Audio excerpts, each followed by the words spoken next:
아침에 나로 주의 인자한 말씀을 듣게 하소서. 은혜의 하나님 아버지, 한파로 인한 쌓인 눈도 낮 기온의 상승으로 녹고 있습니다. 이처럼 하나님의 은혜로 우리의 삶에 얼어붙은 모든 것들이 점차 녹아지는 은총을 우리 가운데 베풀어 주시기를 이 시간 간구합니다.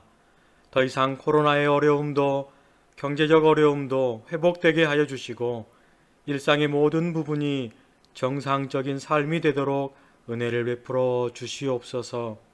하루속히 함께 모여 예배하길 원하오니 우리의 소원의 기도를 들어 주시옵소서. 오늘 하루도 말씀으로 시작을 합니다. 예수님의 행적을 통한 복음이 나의 복음이 되게 하여 주시고 그 모든 은혜가 하루를 살아가는데 위로와 새 힘이 되게 하여 주시옵소서. 이 모든 말씀 우리의 구주가 되시는 예수님의 이름으로 기도합니다. 아멘. 다 같이 찬송가 290장을 찬양하시겠습니다.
곧 따르면 풍성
11월 14일 오늘의 말씀은 누가복음 5장 27절에서 39절입니다.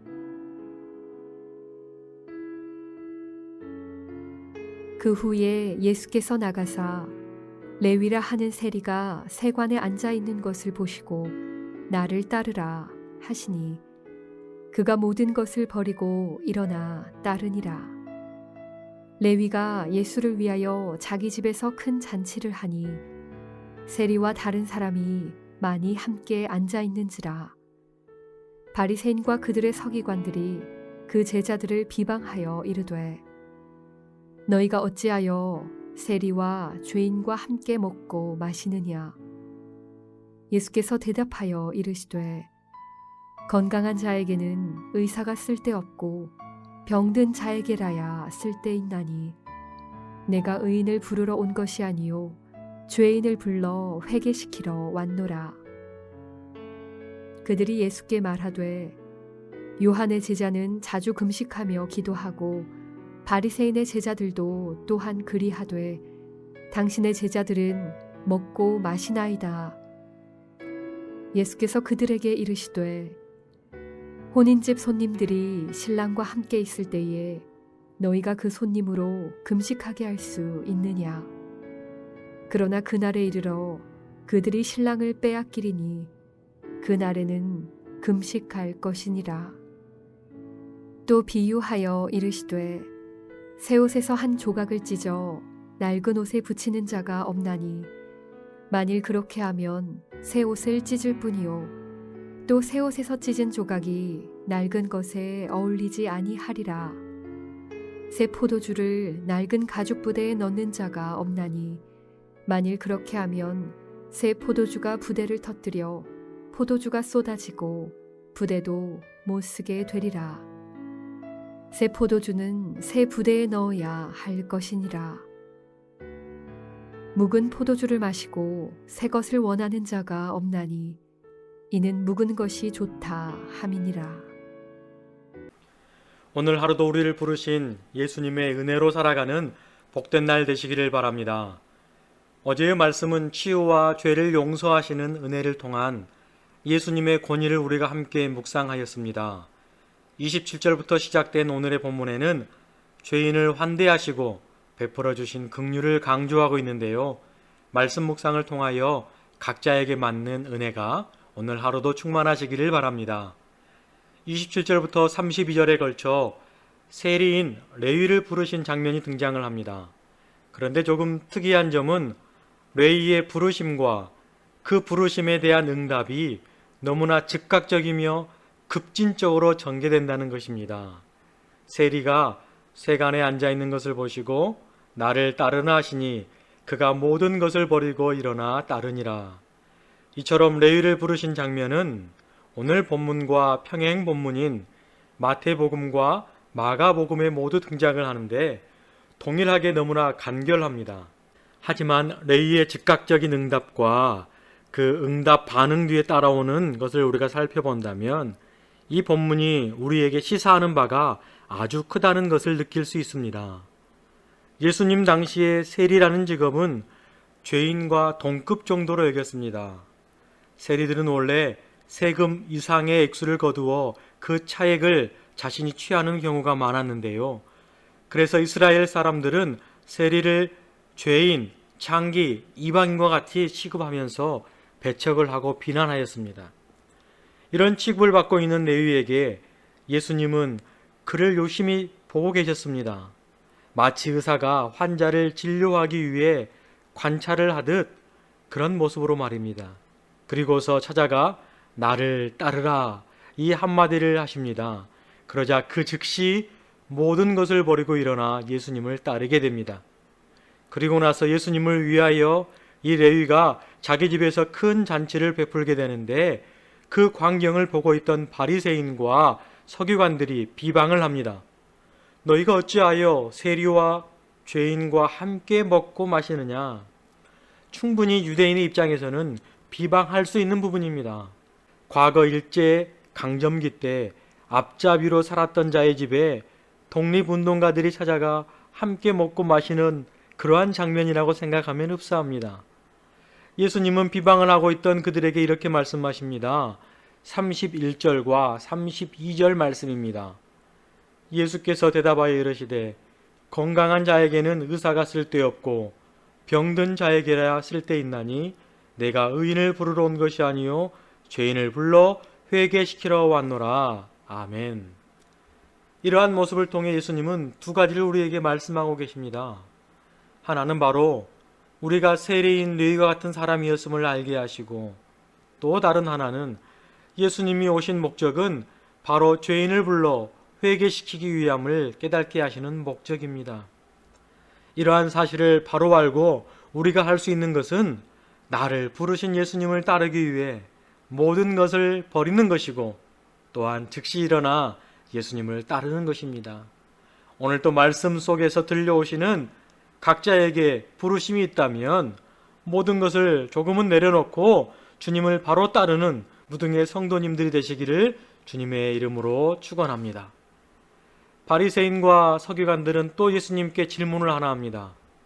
요한의 제자들은 자주 금식도 하고 기도도 하고 지내는데 왜 당신의 제자들은 금식도 안 하고 먹고 마시는 일만 하느냐? 이 질문 또한 당시로서는 충분히 할 수 있는 질문입니다. 당시의 상황 속에서 금식은 유대인들이 민족의 주권을 상실한 상황에서 하나님이 통치하시는 나라가 속히 오도록 금식하며 기도를 하였습니다. 그런데 유독 예수님의 제자들만 그렇지 않고 있기에 레위가 베푼 그 큰 잔치에서 당연히 나올 수 있는 물음입니다. 이러한 상황 속에서 예수님은 또다시 그들에게, 그리고 오늘날 말씀을 읽고 있는 우리에게 이같이 말씀하십니다. 혼인집에 결혼잔치를 예로 들어 신랑과 함께 있을 때는 금식하지 않음을 비유로 들어 설명을 합니다. 예수님의 사역에 동참하는 자들은 결혼식 잔치에 초대를 받는 친구들이나 손님과 같기에 함께 축하하고 즐겨야만 합니다. 예수님이 이 땅에 오셔서 공생의 사역을 하실 때가 바로 이때인 것입니다. 하지만 신랑을 빼앗길 날이 오게 된다면 그 날에는 금식해야 함을 예고까지 하고 있습니다. 예수님이 오심이 바로 하나님 나라의 시작임을 알리는 사건이며 예수님의 순환이 있는 것임을 알리는 사건입니다. 마찬가지로 우리의 인생에도 예수 그리스도와 함께하는 삶이 바로 하나님의 다스림이 있는 삶임을 깨닫고 오늘 하루도 기뻐하시기를 주님의 이름으로 부탁을 드립니다. 마지막으로 예수님은 비판의 시각으로 바라보고 있는 그들에게 두 개의 비유를 더 말씀하십니다. 하나는 예수님이 가지고 오신 새 질서를 받아들여야 하는 이유를 새 옷과 헌 옷의 공존을 가지고 설명하시고, 또 하나는 새 포도주와 낡은 가죽 부대의 비유를 통하여 공존이 힘듦을 이야기하고 계십니다. 이처럼 예수님이 오심으로 나타나는 하나님의 나라는 소수를 위한 특권적인 혜택이 아니라 그들이 죄인 취급했던 자들까지 포함한 모두를 위한 것이며 민족과 나라를 뛰어넘는 구원을 베풀어 주시는 새로운 시대를 이야기하고 있습니다. 그리고 신부와 신랑이 하나 되는 기쁨의 시대요, 이 잔치에 동참하는 모두가 즐거워하는 시대임을 나타내고 있습니다. 또한 헌옷을 대체하는 새 옷의 시대요, 새 포도주에 어울리는 새 가죽 부대의 시대이라는 것입니다. 당시로서는 옛 시대를 재해석하고 완성하는 것이 바로 예수님의 오심이며 새로운 가치관과 삶의 방식을 제공하는 시대를 오늘 본문은 이야기하고 있습니다. 말씀을 묵상하면서 드는 생각은 오늘날 급변하는 모든 것들이 우리의 생각에 물음을 던지고 있는 것만 같습니다. 우리의 신앙의 형태, 믿음의 본질, 예배의 모습, 우리의 간구, 이러한 것들이 나만을 위한 것은 아니었는지, 우리 교회만을 위한 것은 아니었는지, 아니면 나에게 익숙한 것이 옳은 것인 양 착각하고 있지는 않았는지, 예수님은 구속의 은혜를 제한하지 않으셨고 차별하지 않으셨으며 항상 완성의 차원에서 새로움과 변화를 말씀하셨는데 오늘 함께 말씀을 듣고 묵상하고 계시는 성도 여러분, 나 같은 죄인을 찾아오신 우리 주님의 은혜가 나를 포함한 우리 모두에게 찾아오시길 함께 기도해 주시고, 급변하는 시대가 요구하고 있는 이 새 포도주를 새 부대에 넣으려는 우리의 노력이, 우리의 도전이 있는 귀한 하루가 되시길 주님의 이름으로 축원합니다. 기도하겠습니다. 자비로우신 하나님 아버지, 독생자 예수 그리스도를 우리에게 보내주심을 감사합니다. 오늘 또 그 감격이 다시 살아나게 하여 주시고 주님의 부르심에 응답하는 귀한 한 날이 되게 하여 주시옵소서. 오늘 또 주님과 함께함이 기쁨이 되게 하여 주시고 우리의 인생의 잔치가 되게 하여 주시며 이 기쁨을 우리의 이웃들과 함께 나누게 하여 주옵소서. 옛 신앙의 전통들을 잘 이어받아 새로움을 창출하는 지혜가 필요한 시대입니다. 우리를 사용하여 주시옵소서. 우리가 준비되게 하여 주시옵소서. 우리 자녀 세대들에게 복을 내려 주시옵소서. 이 모든 말씀 우리를 찾아오신 예수님의 이름으로 기도합니다. 아멘.